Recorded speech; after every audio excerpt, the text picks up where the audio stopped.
هستند که از آتش ساخته شدگی مثل رو لازم بود لبای همین آدم میگم میکنن با اصلیت پیدا میشود با به امر پروردگار لباشون نمیکنن میگه از جبرئیل علیه السلام که همراه خود سوال کردم یا اخی جبرئیل من هؤلاء ای برادر جبرئیل یا چی کس هستند یا چیکار کردن که اینقدر به عذاب فتیش گرفتار شدید خب برادرایی که از شرکت شفا فرما دو روزه کسب میکنیم مرحمت یعنی بروی هستن که تاجیکستان شو باید امروز روی کنیم روغن کوثر ام پلس همچنین امیگا 3 شیتویت که برای ذوب ایشان برای ذوب میباشه روغن دونای انگور سخرنی دیابت مینوکسیدیل برای برآوردن موی سر ریش همچنین کارول کожа و سنیوان برای بزبالا شدن روغن شروک همین خیلی داروی هست که این روزه زکات شدگی تاجیکستان ما هر روزه تاجیکستان بروی میکنیم طریق سمالیات کدوم میتونه لازمش باشه زکات کنه هر روزه رو میکنیم تاجیکستان 2-3 روزه میرسه السلام علیکم و رحمت الله و برکاته نحمدك یا الله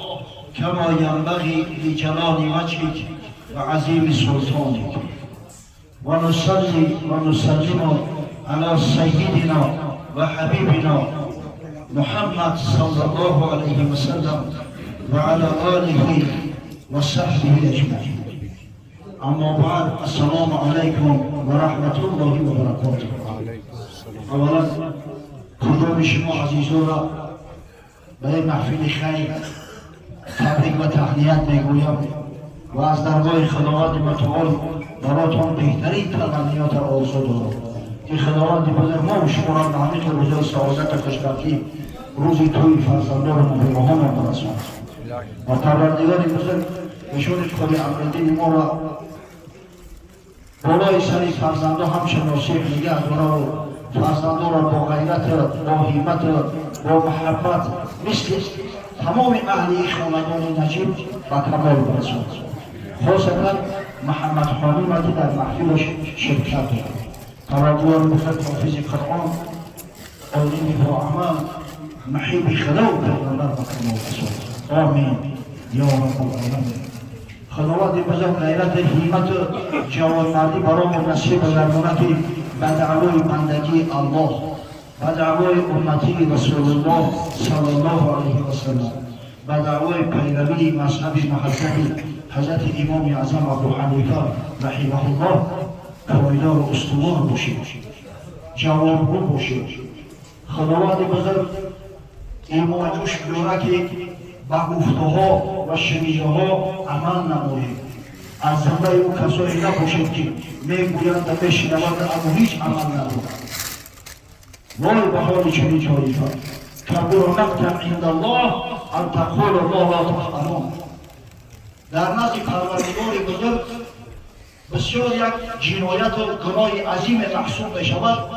غضب خدا به جوش میآید وقتی که شخص میگوید خود عمل ندارد زیرا که ذکر علم عمل کردن است علم آدمیت است جوانمردی و شرف ورنه ندی به صورت آدم مصوری از من بگوی عالم تفسیر موی را گر در عمل نکوشی نادان مفسر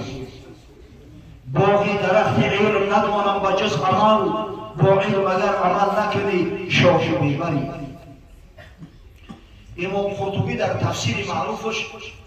از ابو عمرو بن مطر روایت میکند که حضرت مجلس ذکر ابی عثمان الحیری زاهی باره میگوید در مجلس ذکر موعظه حضرت ابو عثمان حیری که یکی از زاهدای بسیار بزرگ و شیخای صاحب کرامات بود شرکت داشته حضور داشته فخر جان میگن ناخواست حضرت خارج شد و قعد فی مکانه الذی کان یقعد للوعظ میگه در اون مکانی که عادتا می نشست که موعظه میکرد در اون فسکت حتی طال سکوت همین که حضرت میگه با سکوت رفت 10 دقیقه و 15 دقیقه و نیم ساعت گیر شد حضرت سرش نمیبرد همین تا سرش هم شیشتگی هیچ یاد نمیزنه مردم همه منتظره که حضرت کی گپ بزنه میگن نخست یکی از اولین همین قوم گفت یا ابا عثمان ترى تقول فی سکوتک شیئا، ای ابا عثمان گفت تو را میخواهی و همین سکوت چیزی را بفهمونی؟ اول همین سکوتی که اول معنی رو یکون قرضی رو که ایتا خاموش ایستاده. میگه با آب دیده یک نظمی را زمزمه کرد، گفت و غیر تقی یأمر الناس بالتقی طبیب یداوی و طبیب مریض. آدمی که خودش تقوا نداره متقی نیست، وقتی مردم دعوت به سوی تقوا میکنه و سوی ترس خدا میکنه، او طبیبی هست که سعی میکنه که مردم توبت کنه در صورتی که خودش بیمار است. مثلا اون طبیبی کلی را میمونه که دعوای توبت کلای دیگر را میکنه در صورتی که سری خودش کار است. گفته مگر از فقرایم نیم، با راهروان پارسایم نیم، آراسته ظاهریم باطن چنان، افسوس چنان که می نماییم نیم. وای با حال ما که اگر با گفتم و عمل نداشته باشیم، با شیوه و عمل نداشته باشیم، شخصی مثلا اون طبیبی کلی را میمونه که دعوای توبت کلای دیگر را میکنه در صورتی که سری خودش کار است. گفته مگر از فقرایم نیم، با راهروان پارسایم نیم، آراسته ظاهریم باطن چنان، افسوس چنان که می نماییم نیم. وای با حال ما که اگر با گفتم و عمل نداشته باشیم، با شیوه و عمل نداشته باشیم، شخصی سعادتمند شخصی است که عمل میکنه و همه عملش سبب نجاتش میشود. اما شخصی زیانکار که در جان خود زمین میکنه از همون طایفه‌ای هست که گفتن داره، شنیدن داره، اما متاسفانه خدای تعالی عمل براش نصیب نگردیده است. با گفته و شنیده عمل نمیکنه. سبحان الله. حضرت امام احمد در کتاب معروفش در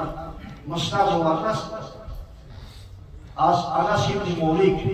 صحابی پیامبر صلی الله علیه و سلم که حضرت فرمود رأیت لیلا اسری برجالا تقرض شفاههم بمقاریض من نار. در شب اسراء، در شب معراج مردایی را دیدم که لبهاشون با قیچی‌های آتشین میبرند. حالا هم یک چیزای اومده است که دیده اما میسوزونه همین تا میبره کو نوری لازم. اگه تصور کنید پیامبر صلی الله علیه و سلم این سخن 1400 سال پیش در دوزخ میگه قیچی‌هایی هستند که از آتش ساخته شده‌اند، مثل اون لازم بود. لبای همین مردم هم میگن میبرند با اثری را پیدا میشود، با به امر پروردگار لباشون هم میبرند. میگه از جبریل علیه السلام که همراه خود سوال کردم یا اخی جبریل من هؤلاء، ای برادر جبریل یا چی کسو هستند یا چیکار کردن که اینقدر به عذاب مدهش گرفتار شدید؟ گفت هؤلاء خطباء امتی که من اهل دنیا یأمرون الناس بالبر و ینسون انفسهم و هم یتلون الکتاب افلا یعقلون. اینا واعظای امتی تو هستند، اما دنیا پرستایی که مردم دعوت به سوی خیر نیکی میکنن در صورتی که خودشون را فراموش میکنن. مردم میگن که روزه نافله بگیره در صورتی که خودشون از روزه نافله فرسخ‌ها دورن. مردم میگن مسجد بره در صورتی که خودشون مسجد پیما بستن. مردم دعوت میکنن که احتیاط کنه دست به فسق و فساد نزنه، اما کثافت و نفس خودشون را کنترل کردن نمیتونن. دست به فسق و فساد میزنن، در اوراق مردم نظر میاندازن و کارهای ناخوب و نامشروع انجام میدن.